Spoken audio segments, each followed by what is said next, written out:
programs. We have a couple of different types of programs. We'll see, and as I mentioned the last time, you've got to remember that when you do experiments, some of them will come out right, some of them won't work, and you got to try to figure out, okay, so why didn't it work, and what do I need to do to make it different? So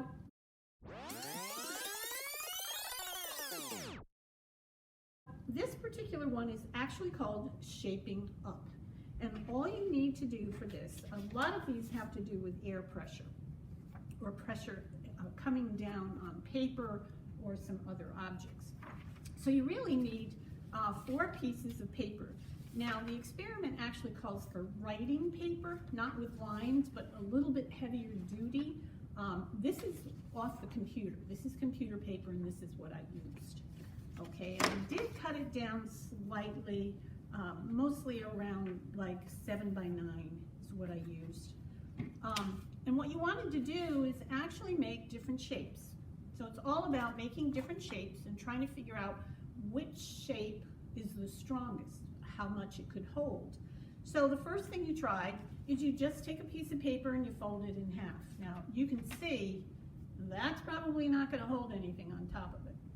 The other thing you can do is take one piece of paper, fold it in thirds, and then Scotch tape, use the Scotch tape, and put it on one side. So it's like this. It looks like a triangle, basically, one sheet of paper. The other thing you're going to do is you're going to take you're going to take one piece of paper, but you're going to cut it in half. So it's only this wide. And then you're going to take and you're going to glue the 2 ends. Okay, before you glue the 2 ends, fold it. So you're going to fold it like this. It's going to be lengthwise, okay, like that. And then what you're going to do is glue the 2 ends. And as you fold each section of this, you're going to make a square. Now, because it's taped at both ends, it's not a perfect square, but it's doable. So what I did was just like that. Then I took a can, and the can, I wrapped paper around the can. And then I took the tape around the one edge, taped it, took it off the can, and there's the other object. So we have 4 different objects. We have pretty much a square, a circle, a triangle, and basically a flat piece of paper.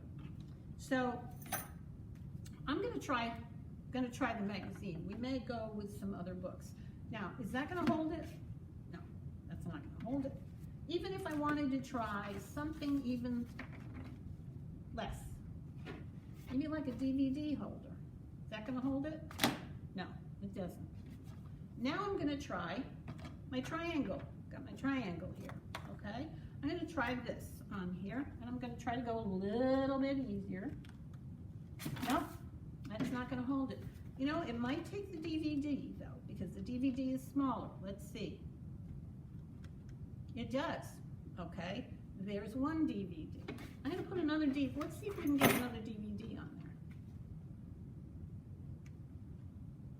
there. 2 DVDs. So what we've learned from here to even here is there's more of an area that the weight of these things can go on.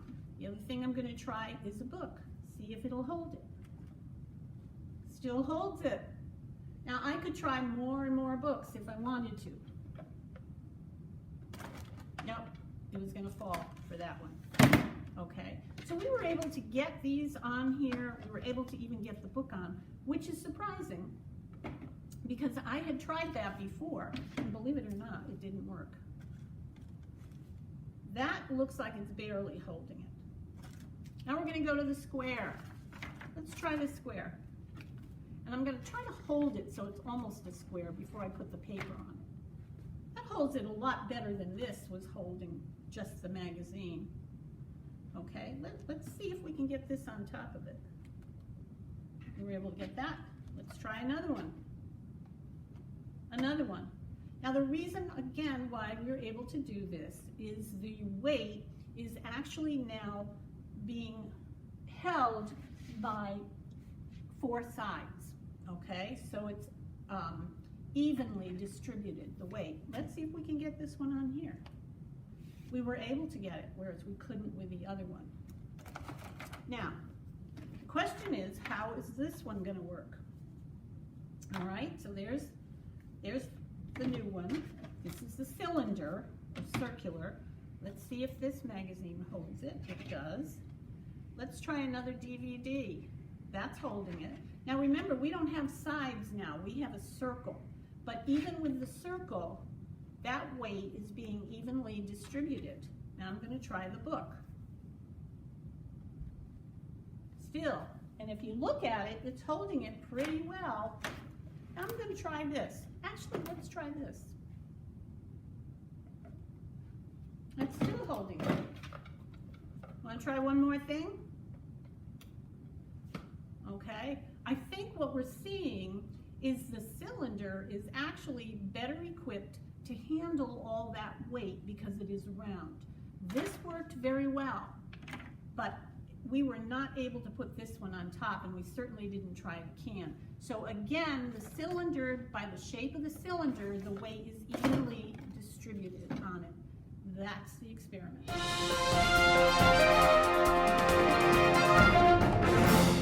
It's called tough newspaper experiment. Now I'm going to tell you up front what it's supposed to do, and I have to tell you I tried so many times and I couldn't get it to work. Again, that's what an experiment is about. Sometimes they will, sometimes they won't. The experiment goes where you are actually supposed to take a ruler, and this is the ruler that I have. They suggest wood, okay? Either a wood ruler or a piece of wood, okay? Now this wood is pretty small, pretty narrow, okay? It's still a ruler, and it says 1 to 2 inches from the table, put a section of the wood out, and then take a newspaper and put the newspaper right over it, right edge. The edge is right on the edge of the table. Technically, I should be able to hit it with my hand as hard as I could, and the newspaper isn't supposed to budge. But watch what happens. Did it budge? Yeah, it did. Try it again. Okay, so for me, I'm thinking, why didn't this experiment work? Could try a metal one if you wanted. You could try more newspapers if you wanted. Now, I don't want to hit myself in the head with this, but this is not going to work either. Okay, then I thought, all right, wood. My ruler is pretty narrow. I wonder if I use a heavier, thicker, wider ruler, is this going to work this time? And maybe the experiment should have said that. I don't know, but I'm going to try it. I'm using my same strength. It's not moving as much. And the whole point of this particular one is the air pressure on the paper prevents it from moving. I didn't see that. It was moving. It says the air pushes down, okay, almost 15 pounds per pressure for each square inch of the surface. Well, we are not finding that that's working. And maybe that's one especially that you want to try at home. You want to put more newspaper? Is that really going to change it? I don't know. No. But interesting. So think about it. Think about different ways and what kind of rulers you might have to try it. I'd be very careful though when you hit it that no one is in front of it. It doesn't go flying in front of them. So that's interesting because that experiment did not work and I can't figure out why it's not working. Okay.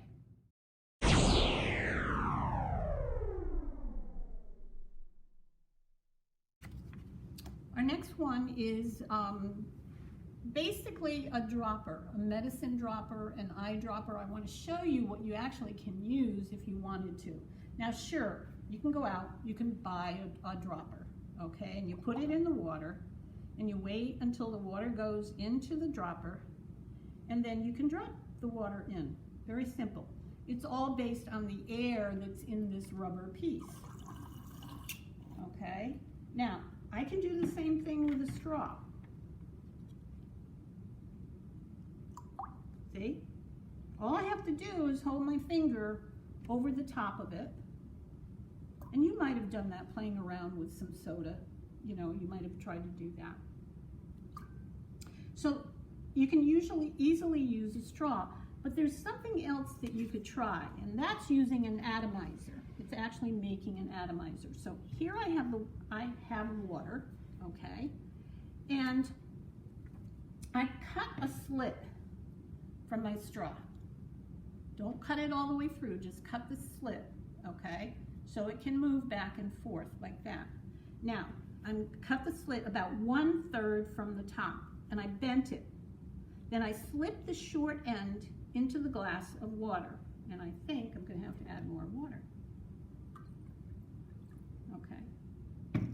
So I'm going to put this slipped short section into the glass of water and keep the slit so that it's about 1/4 of an inch off the top. Now I have not tested this one yet, so we don't know if this is going to work. Now I'm going to blow into the long end, and if I blow into the long end, it should come out the slit. Ready? Okay, so it didn't just come out the bottom. If you look very closely, it comes out of the slit, and I'll try to do it a little softer.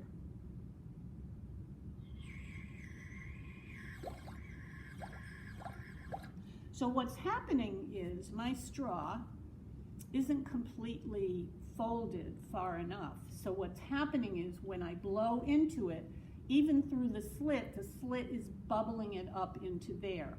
But technically, if you have a smaller glass, it should shoot. It actually should shoot beyond the glass.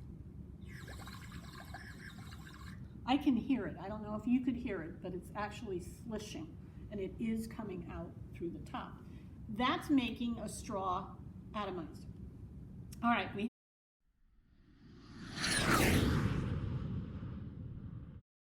have one more, and again, I'm hoping it's going to work.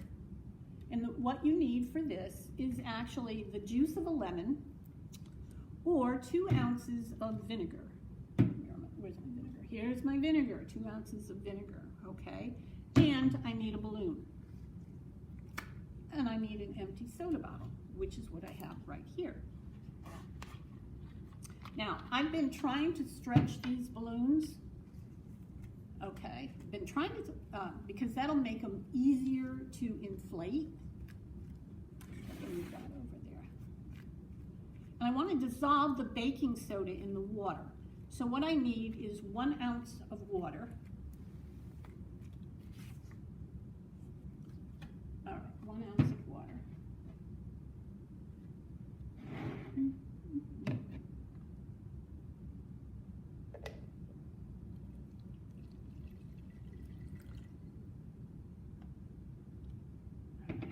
That's going to work.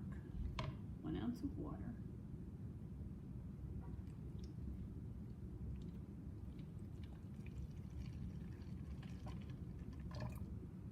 All right. And then I'm going to take my baking soda, which is 1 teaspoon. And of course here I don't have an actual teaspoon, so I'm using a regular spoon that you would use for tea or for coffee or whatever. I'm trying to get it out. Now let's see if I can get this in here without losing it. Okay, and I have a feeling this bottle may be too tall. Now I'm going to stir in the vinegar, and I'm going to use the vinegar. I'm actually going to use 2 ounces of vinegar.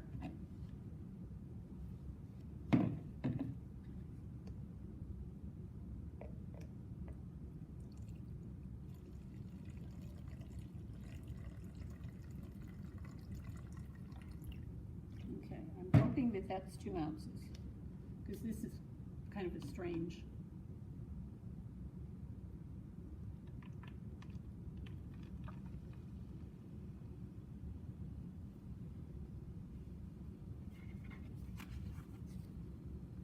Now I'm quickly, that's why I'm not sure if this is going to work, quickly put the balloon over the top.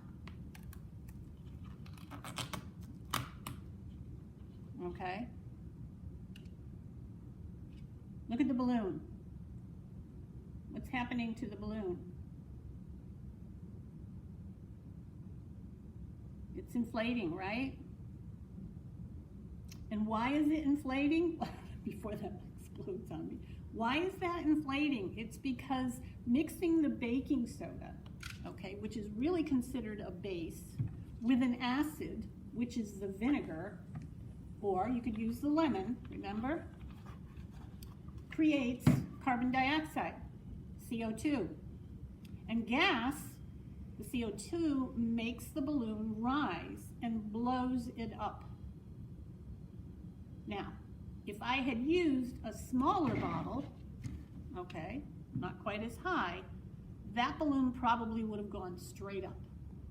But I used a taller one, which means the liquid is further down. But even being further down, look at what it did to the balloon. Okay, very much. I enjoyed doing these experiments. Try them. Let me know how they worked. And I will be back next month with some additional STEM Junior experiments as well. Take care. Bye.